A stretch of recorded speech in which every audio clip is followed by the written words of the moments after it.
Hey guys, this is Brendan White with Coin Integrator. We are live again here where you get more signal, less noise, and pure crypto. I'd like to thank all our viewers for tuning in today. Today we're joined with the CEO and founder of Coincierge Club, Darryll DiPietro. Welcome, Darryll. How's it going? Good. How are you? Doing well, doing well. So let's start with the basics, which is sort of like let's talk about your history and where you're coming from and how Coincierge Club came about. And yeah, let's get at it. Absolutely. So I've got a background in nightlife. I've been in Vegas since 2008. Ran my own company for the last 4 years that I was out here working in nightlife. And all of a sudden, the Nevada Gaming Control Board changed the laws and made that illegal. So I left nightlife. I got into tech. I worked for one of the bigger tech companies out there for about a year, and then started a Bitcoin company. The Bitcoin company was to give away free Bitcoin, free information, and help people not get ripped off, because I got ripped off when I first invested in cryptocurrency. Through our research for the first 3 weeks, we realized that there was a loophole in a law in Nevada. In Nevada, if you run a blockchain company or entity, you're not subject to outside taxes, licenses, or regulations. So we formed a hospitality-based crypto asset that allowed businesses to circumvent that law by operating on a platform. But unfortunately, when we launched the token, we launched it on a platform that was underdeveloped. And so we needed to build a wallet. And we built this wallet, and we hired a programmer that's a subcontractor for the US DoD. And he ended up building this bulletproof wallet, and it scaled with the Waves platform as the Waves platform scaled. So we realized that we needed something a little bit more professional, and we created a professional point of sale interface to allow businesses to accept the assets that are now right around 30,000 on the platform. That's awesome. Thank you. That's super awesome, of course, because everybody talks a lot about mass adoption, but really it's the ability for merchants to be able to accept it is what this is going to take, for that utility to come through, I think. And so you described to me Concierge Club as a mobile private key wallet with a professional point of sale interface. Does that sound like an accurate description? Absolutely. Okay, awesome. And also, you have a long history in entertainment, right? Like you've done work in clubs, you've done some work in Hollywood entertainment, that kind of thing. Can we talk about that briefly? Yeah, I went to film school in San Francisco. I started off my college education in graphic design and motion graphics. I got Dean's List at the school in Connecticut that I went to, and got accepted into 2 separate art schools, one in Savannah and one in San Francisco. And I went out to San Francisco to visit the city for 1 day and was like, nope, this is where I'm moving. This is paradise. It was December. Connecticut was 3 degrees and San Francisco was 80 degrees. And so I went there for graphic design, but over the summer switched my major to automotive design because I was really into cars, was judging import car shows and things like that at the time in the East Coast. And then realized how outclassed I was compared to all of the other students there, and was not happy with the success that I was seeing, or lack of success that I was seeing. All the while, my roommates were filmmakers, and I was helping them and financing their films while we were in college. So I switched my major to film, motion picture television, emphasis on producing. I never wanted to hold the camera. I never wanted to be on the camera. I wanted to run the numbers and schedule the projects out in the background. So that's what I did. I graduated from the Academy of the Arts, San Francisco, moved down to LA, took my first job as an unpaid production assistant on a Universal Studios ultra low budget feature, and the rest is history. I met a line producer. I hustled for her on another project. She got me into MTV. Once you get into MTV, you sign the Blue Book. You're an employee, and you can essentially work on any project. So I worked on 4 reality TV shows and 1 scripted television show. The 1 scripted television show was actually the first ever gay television show launched on the Logo Network, called Noah's Ark. I was brought on that as the assistant to the producer, and when I left, I had a producer credit. So 90 days, I went from being the bottom ranked employee to a middle ranked employee with a solid title. From below the line to above the line is the term they use in LA. Which is pretty rare. Yeah, I mean, I moved fast. At one point, I was working on 4 projects. I was a UPM of a project. I was producing my own project. I was working on for My Fair Brady for MTV, and then also working with a martial artist on his demo reel. So it's just nonstop. I was 22. I was, hustling. I had a baby born the same day I produced my first film. We were at principal photography. I hopped in my truck, drove from Beverly Hills down to UCI. So, early on, LA was good to me. I got enticed to move to Vegas to build a film studio. They had a budget of about $10 million. I moved my now family with 2 kids out there. And about 3 or 4 months in 2008, there was no money. The economy had crashed. Everything was done. So I just started hanging out. I was 25, I think, at the time. And my ex's brother had a hotel and they had tourists and we could get passes to clubs. And I had a Yukon with leather seats. And so we started bringing people to clubs and $20 here and $20 there. Next thing you know, I'm getting a job at one of the clubs. And I just worked my way up from there. I started off as a street promoter. 2 weeks in, I was a paid promoter. 4 weeks in, I was a junior VIP host. 9 months later, I'm a regular VIP host and just moved all the way up. So that's my story. That's kind of how I came roundabout into entertainment. But that tech background and that original education then seemed to work very well when I got my job at that major tech company. Nice. Well, I mean, you're definitely, I can definitely speak to your work ethic and your grit. And I always see you hustling. You're one of the hardest working people I see out in this space. Every time I tune in to see what you're up to, you're always on the road. You're always doing an event. You're always staying active and staying on top of this. And I can feel the passion that you put into this project and that you really pour your heart into it, which isn't always the case with, all these projects in the space. So it's really great to see that. Let's talk about how you got your inspiration. When did the inspiration come to launch Concierge Club? So we were, like I said, we built the faucet and we were writing blogs about platforms like Civic and different wallets like Exodus that we had used because we wanted people to have either a good or bad. We wanted them to know the experience that we had so that they could be protected. And that's when this law was discovered, this SB 398. And I remember we were on a WhatsApp chatting about it. And I was like, we could do this. We could build a hospitality asset. And Chris Starr really got behind it with me. He really believed in it. He's got a background in the casino industry as well. And so we decided to explore how to actually roll it out. And that's when we looked at the Waves platform over platforms like Ethereum, because we felt like we would just be typecast into a category of everybody's building an ERC20 platform based asset at this point.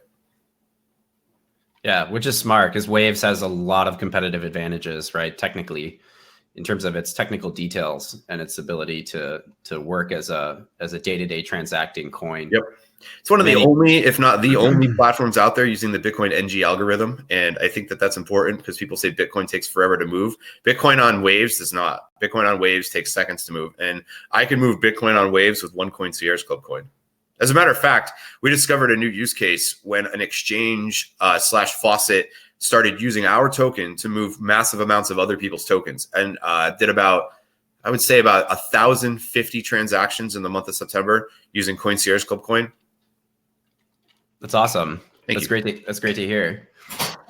So yeah, let's talk a little bit more about some of the stuff you've been doing in Silicon Valley, some new partnerships that you guys are working on, new integrations. You mentioned briefly that you guys are integrating a recording of the price as you do the transaction, which is going to help with these new tax implications for the United States.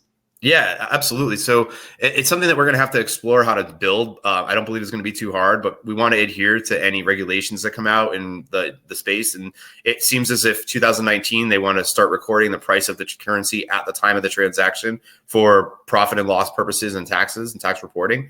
And so we'll start collecting that data. And that's the type of company that we are. If they release new regulations, new rules, we follow them. That's awesome. So what have you been up to in San Francisco? You said you've been taking some road trips out there? Yeah, we've been trying to get into an accelerator program for a while, and we got accepted into one of the better ones up in Santa Clara. I'd rather not say the name because we're trying to, keep things on the DL. We'll release information when we graduate from the program. Yeah, it's an 8-week program up there. It's intensive. It requires, a lot of attention to detail. They don't take any crap. They'll call you out on your nonsense. And for us, we knew we were missing something, and we knew that this platform and this program could help us get to that point. All the while we're in the Bay Area, we're networking with major unicorn companies to work on potential integrations with them. That's awesome. Yeah, you mentioned to me one thing that got me really excited was you had talked about partnership with a video game creator. Can we Yeah, explore, we can explore that for definitely a talk bit? about that. That's a done deal. So we paid a company called Connect $10,000 in Coincierge Club coin to become founders in their platform. Connect is an exchange that is going to be, you're going to be able to buy and sell two separate products that they have. The first product is a Bitcoin mining box, green box, that goes in houses with solar panels that will profit. They will profit more from the Bitcoin mining more than the cost of the electricity to run the mining rig. The second one is a video game platform that is created by Mike McCarthy, who was the original designer on Farmville and all the poker Mafia Wars, all the games that you played on Facebook 10 years ago was because of this guy. And they're one of their other partners, one of the founders of MySpace. So these guys built a great platform. We're alpha testing it right now. I've actually played, I got 5th place, I think. It's not just a normal video game. It actually changes how video games are played because it resets every 5 days. So it's like a contest to see who can go faster. And it's exceptionally addicting to the point where I'm like, I might not play this week. I've got some things to do. I see. Yeah, it's where I learned how to turn my phone timeout off. It's where I learned how to turn the screen to stay on all the time because you want to keep press a button. So it's very engaging. The winner gets Bitcoin. And that's what's most important, or the arcade coin, but it's exchangeable on their exchange for Bitcoin. Oh, it's awesome. I get super excited about that concept. Like, it's something I've wanted since, I mean, I personally have been a video game player since I was very young, like 12, 13 years old. I spent most of my teenage years playing video games consistently. And that's like a dream to be able to do that, to play and actually win a prize that you can translate into Bitcoin. Well, that's exactly it. Yeah, I played Grand Theft Auto. I've got millions of dollars in Grand Theft Auto. Imagine if they tokenize that. Well, that's what these guys are doing. And they're making it so that you can sell assets for real crypto and move that crypto to another platform and spend it on another asset. Which is ideal. That's what everybody wants. So it's great that it's finally being delivered to the market, right? So we also talked a little bit about like some Bitcoin mining projects that you're getting involved in. That's the Connect. That's the Connect. They've got mining rigs. This company's based out of Salt Lake. They brought me and Chris Starr up there along with some pretty known people in the industry, like Cassie from Vault Logic was up there. Joby Weeks is involved in this project. Our very own Billy Womack is the reason why we're involved in this project. And so we went up there and they let us tour these facilities, and they build mining rigs out of storage containers, shipping containers. If you were to buy one, that would cost you $1.2 million. But if you have a node, then you can mine from your computer at home. That's awesome. And it's all built around like renewable energy, right? Like it's a very green project. Yep. That's the green. It's actually called green. Those are the green boxes that you can buy a green box, I believe, for about $6,000, and they go in your house and they produce revenue every month for you. If you don't want to buy a green box for $6,000, you can buy a soft node, and that's literally those boxes. Those big shipping containers are your GPUs. They're just using the CPU off your computer to run them. Gotcha. That makes sense. So if you have an end of life computer, hook it up to there and it just generates revenue. But I would not recommend using your primary device. And that's, one of the things we're looking into is which devices we want to actually hook up, because I don't want to burn out my nice Macintosh that I do graphic design on. Yeah. So what's happening from here? Where's Concierge Club going from here? So we are in the process of locking in a deal with a medical blockchain company that's going to use our wallet for micropayments on their platform. They're trying to fight the opioid crisis by putting prescriptions and medical records on the blockchain without messing up HIPAA laws or without violating any HIPAA laws. And it's a very innovative project. We should have been at Docs a couple of days ago. We're just waiting to clear all the information, but we should be at Docs this week. And then we can release that. We also are looking to go into marketing partnership with an IoT company that was actually at the pitch night I went to a couple weeks ago. I called them out on the blockchain they were using. We fell in love with each other, basically. And now they want to use our blockchain on their IoT solution. And they're backed by the city of San Leandro, California. So that's not a slouch either. And so we're excited to be working with these enterprise solutions. We're working with a CBD company. That deal just got brought to the table. But the first initial conversations were great. It was a Billy Womack deal, so it was kind of led up and prefaced. He doesn't bring slouch deals to the table. So we should be able to lock that in, and they do millions of transactions a year. They need a crypto payment solution, and we're built and ready to go. Terrific. So one of the things that I love that you do is throw some of these analog side projects, not projects, but parties rather. Let's talk about some of these parties that you throw, because they're super cool. They're exciting. You always bring together a lot of different people from a lot of different areas. Yep. And you act as a connector in the space. So let's explore that. So it all really started when we launched. When we launched our node, December 31st, 2017, we threw a party at one of our partners, one of our vendor partners. It was Sophia's, which we're not partners with them anymore, but they were one of our, to market partners or vendors. And so we continued that with CES about 2 weeks after that. And what companies would pay $10,000, $20,000 to get, we were getting for free. We're getting our logos on digiboards. We were getting marketing through their flyers, through their promoters for free. And so we decided this is a great thing. We're giving away free bottle service. We're getting people excited. We're not paying a dime for it. The venue's getting people. They love it. It's a win-win for everybody. And we kind of ran with that. And we met Aaron and Kingsley, who run the Bitcoin meetup, about 7 months after that. And they were doing a monthly meetup, and it was sponsored by an ATM company. So we kind of teamed up with them, and we're like, hey, if we throw a party at GOAT, can you pass it through your network and promote it for us? And they're like, yeah, absolutely. So we started doing these partnership events at one of our other vendors, who is still very much a vendor, GOAT Sports Bar. And that was beneficial because the bar is getting revenue. They're seeing a lot of new people. We're getting exposure. You sign up for a wallet, we'll buy you a beer with the coin. You're able to use the platform, which most people who are developing right now have concepts, potentially an MVP, not a fully functioning working platform that has users. And so that was one of the things that was cool to showcase to John Kim of the Litecoin Foundation. Some of the bigger names in the game have come into GOAT and bought beers with crypto. Cassie's been there, Mark Hillinger, I'm gonna murder his last name. Hillenberg, I believe, is his last name. But there's been some pretty solid people that have gone through. Wayne Marcel. And so we evolved that once again to let's take over these events. Let's, instead of, buying tickets to the event and, maybe throwing a party, let's just throw our own event and get our friends to come and, maybe get one sponsor so we don't have to pay for plane tickets, but not charge anybody anything and do it for, $1,000 here, $1,000 there, nothing crazy. And we've been able to do 2 successful ones, one in New York and one in San Francisco. And we're looking to expand that. I believe we're definitely doing an event with Wendy Crypto and Aaron during World CryptoCon, but we might do a secondary event if we do the event, I'll mention who the company is, but one of the bigger original names in the game company. And, we'll leave it at that. But okay. They've pledged to potentially put up a bunch of hardware wallets. So if we do come into fruition with this, there'll be hardware wallets available through this company. So it's a good deal.